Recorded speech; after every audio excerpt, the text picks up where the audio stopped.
Good afternoon and welcome to the 2020 Economic Recession and Preparation Channel. I'm your host, Tony. Thank you for joining me on this weekend edition, August 22nd, 2020. Well, are we looking forward to seeing more record-breaking highs on the stock market and S&P 500 while the average American family struggles to put food and pay bills as we come to the close of another month? And another month, this is the ninth month of this ongoing sickness crisis. And has things gotten better? Has there been a V-shaped recovery for major cities, towns, and states across America? I don't think so. And now the Federal Reserve Chairman Jerome Powell has pledged even more support, saying that he will do whatever it takes for as long as it takes to help the U.S. economy recover. As a matter of fact, he's going to help the economy by increasing hyperinflation by printing the U.S. dollar out of existence into Zimbabwe or into Venezuela. That's how much. The Federal Reserve had a meeting just last week, and CNBC is reporting that the Fed faces a major challenge in making sure its new inflation strategy official, because they told us for months that they want to keep inflation around their 2% goal, right? That's what we've been hearing for months. Traditionally, the Fed has said, well, we have a 2% goal, and if inflation starts to get close to 2% or above that, we are going to raise rates. We are going to tighten, quote, that's the Federal Reserve. I'm quoting from them. They also go on to say, the alternative strategy is to say, well, let's look over a longer term horizon. We've been missing our inflation goals for a decade, so maybe we can run hot for a little while. The challenge with that is that it can lead people to say the Fed is not serious about fighting inflation anymore. Inflation is going to get out of control, Jerome Powell continued. He continues on, quote, they want to try to give the guidance that they really want inflation to get up and be sustained above 2% to make up for it being below 2% for so long. But they don't want to go so far to get people to think, oh my goodness, the Fed has forgotten about being tough on inflation, and we can see inflation going to 3 or 4%. That's the major challenge for down the line. In the short one, it's more of a threat of deflation or very low inflation rather than high inflation, he said. Well, there's two problems with this statement. First of all, inflation will increase eventually because we've printed up all this money in the money supply. That is pretty elementary. However, he is right to note that deflation will happen first in this economy.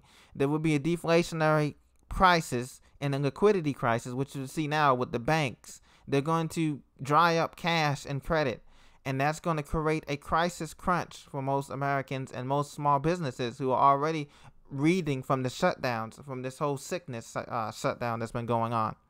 And so as a result, we all know that real inflation is peaking at 8 to 10% right now, and it's going to get worse as we go into wintertime and into the first quarter of 2021. We're going to look back and say, oh man, how did we get here? How did this happen? All these stores closures, all these bankruptcies, everything has been papered over by the Fed. That's what's keeping this economy up. That's what's keeping the stock market up. And you have to remember, the stock market is not the real economy. Also today, the House passes a bill to put $25 billion into the United States Postal Service and reverse changes amid uproar. There was a big campaign on Twitter and Facebook and Instagram, save the U.S. Postal Service, because people were saying that the election, they were having all these mail-in ballots that these states were supposed to do, and we couldn't get it in time because the Postal Service was closing and all of these rumors. So they passed a $25 billion emergency funding into the Postal Service.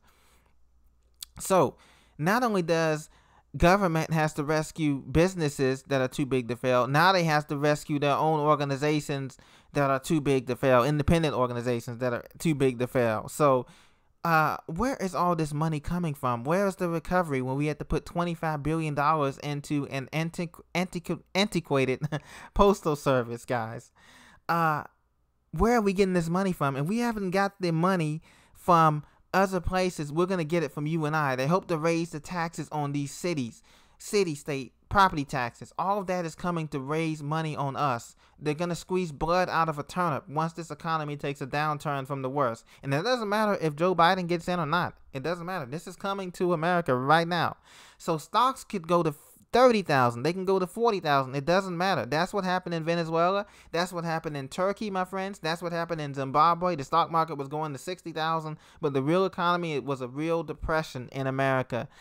Another statistic for you that I want to share with you this weekend: the Philadelphia, Federal Reserve, the manufacturing index fell 7 points to 17.2 in August. That's right. This is the second straight decline in the index after it hit 27.5 in June. New orders fell 4 points to 19. The shipments index fell 5.9 points to 9.4%. The survey found that optimism about the next 6 months remained solid, but other than that, there was not much hope for any type of recovery, and that's counting the jobless claims. We're back above 1.1 million again for the 22nd straight week in a row. So things are starting to get very, very concerning here, while Tesla stocks continue to rise above $2,000 per share. That's out of the reach of most average folks. And everything is in a bubble. The only thing that's not in the bubble is what we have here with us: physical, tangible, hard assets like gold, silver, food, water. Food, water, survival supplies is the new currency, ladies and gentlemen. And me and you know that, and others know that around the world. If you have food, water, survival equipment, and other things, that is going to be the new currency to survive this next 10-year depression that we're going to go through. Crude oil sinks down the $40 now, on its way down below. The dollar is going down below $92. Folks, we are headed in a crisis that we've never seen before. And the only way to get prepared is to be more self-sufficient, to grow your own food, to start learning how to survive off less, because America is going to a lower standard of living as if never seen before in the last 50 years. This cycle only comes every 50 to 75 years. The last time we had a cycle like this, we had a Great Depression. This time is going to be even greater depression because everything is in the bubble, and the Federal Reserve Bank already said they're committed to printing this thing up no matter how many years it takes. They're going to just print up a bunch of money. There's only one problem with that, is that causes hyperinflation.